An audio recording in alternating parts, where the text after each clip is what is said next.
Well, good morning once again. I'm Marlin Bohling with you, and we are watching our ag trade here in the early going on this new week. Well, let's take a look at this grain market activity. We have our quotes provided by bar chart here this morning. We'll start with the corn trade. Corn has been under a little bit of pressure. It remains about the way it opened here. We have December, well, now down just a half cent at 657.5. And you have the March contract currently down about 2 3/4 cents. We're at 660 1/4. Let's check out what's going on in our soybean trade then. And so far this morning, well, last time we checked, it was about 10 cents lower. Now we're down about 7.5 on November. We have January only 4 3/4 lower. Now 4 1/4 lower at 14.45 3/4. So it's coming back about a dime off of our earlier low this morning. We are still about a dime from our overnight high, though, so keep that in mind. Let's switch over to wheat, see what's going on over here. We have Chicago December, now 5.5 higher at 819 1/4. That one was dragging its feet here early this morning. It was on the downside. Now it's perking up. In Kansas City, you have December wheat now 13.5 higher at 957 after a low of 942 3/4. Quite a turnaround there. Now we're only a penny from our high of the day. In Minneapolis, on the spring wheat trade, we have December 15 1/4 higher at 961 per bushel.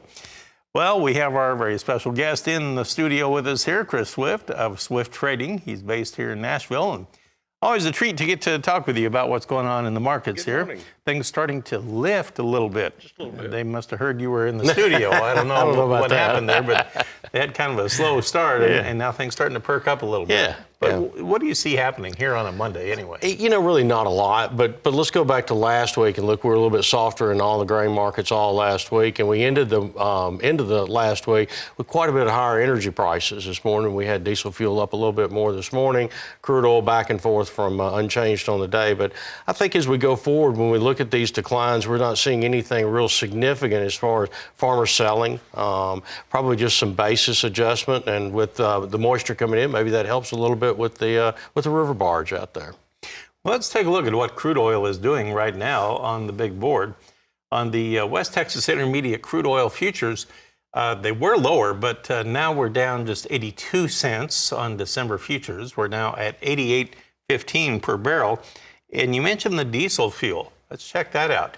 Now, it's interesting how this is going the other way, and this is of keen interest here to our farmers around the country. Look at this price. On December diesel fuel futures, we're now basically about 8.5 cents higher at 363.9, basically 364 per gallon here, while crude is going down. This is kind of a weird dichotomy, isn't it? Well, it's similar to the packing industries. We have to be able to refine that oil in order to produce the gasoline and diesel fuel. So we see the strategic supplies being tapped all the time. So we have plenty of supplies from the crude oil side. Our refining capacity continues to be the hampering point. And last week it was running a little bit greater than the week before, but we've not seen any kind of consistency in the refining capacity. They'll go 3 to 4% just about every week variance. Let's see what natural gas is doing. Well, look at this. We have December 47.7 cents higher at 635.6 per million BTUs. Now, this is, of course, a key component in fertilizer, too. Sure, absolutely. So that is another situation that we need to be aware of. On the grain side here, how aggressive are you in wanting to market grain between now and the end of the year? Not very. I think that a lot of the on-farm sales have already been made. I think that more people are concerned about 3 months down the road of what our supplies are going to be than they are anything burdensome at this point in time. All right. So you think basis will come back? I think the basis has remained very strong. We're still trading 20-30 over in a lot of spots that we would be even or under right now. And we, again, I think some movement out of the Mississippi River. If we could get that barge levels up and we start pushing some of this grain south and out the corridors towards the export market, then we see, okay, now we really do have less grain out here. Okay. Well said. We'll come back in a moment and we'll talk more with Chris Swift. We'll dive into the livestock trade next. Well, we're back talking with Chris Swift of Swift Trading. Now let's take a look at our livestock trade to see how we're holding up early on a Monday. Let's go to the live cattle board here. On our quotes provided by bar chart, they are not doing much. We have December down, now 55 cents higher 152.05. February just up a nickel, and you have April unchanged, and the deferreds are lower. We have June down a dime. Not sure what that all means. Don't even know if you can really call that bull spreading or not, but anyway, it's just very narrowly mixed.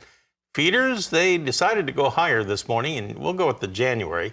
It's up 92 cents now at 179.50, so it's not too far from the high of the day. We're off of that by about 20 cents, and March now up 75 cents, so they're faring okay.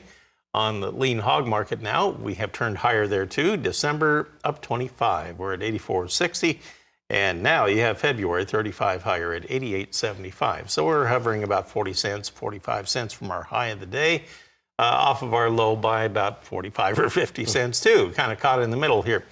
First of all, Chris, give me your take on the cattle market here. We were talking where we had cash sales last week around 150. They've been there for, what, several weeks for cash? And they didn't sell very many cattle either. They're pulling off a lot of the contract cattle for the first of the month, and boxes have been slipping. If you notice, about 2 to 3 weeks ago, we had some elevated slaughter levels coming in there, and that probably filled the channels up, with meat. And now boxes are starting to slip off, and we're getting into the holidays, and people have already heard where the turkeys are going to be a little bit higher, and pork's pretty reasonable, as well as chicken is too. So I think the beef does fare a good place in there, but probably not until maybe after Thanksgiving. So what does that mean? I mean, if the wholesale trade is slipping the way it is, and the cash market out there isn't doing anything either, I mean, I think consumers are pretty much set. When you think about their discretionary spending habits, they've been asked a great deal of over the last 5 or 6 months, with immense volatility and inflation and money, the money flow coming back. So maybe they've gotten into a habit or a spending habit right now that probably won't be easily broken. And when you think about beef, that has a tendency to be kind of towards the tail end of our discretionary spending habits. I know Tim Ross was playing with some maps earlier that showed some snow out there in the Southern Plains. Yeah. Is that going to be a factor on cattle production? Probably not. I can't imagine that it is right now. The cold weather might set them back a day, but other than that, I doubt it'll do anything. Seems like it's more of a hazard if it gets warm and cold. Those extremes do have more damage than once it gets cold and stays cold than it does. Yeah, that'll cause a lot of disease instances out there. Well, Chris, good to have you come in again. Always a pleasure. True. I always look forward to it every Monday. Chris Swift of Swift Trading with us. So, Janet, that's the way the markets are performing right up to the moment. I'll turn it back to you.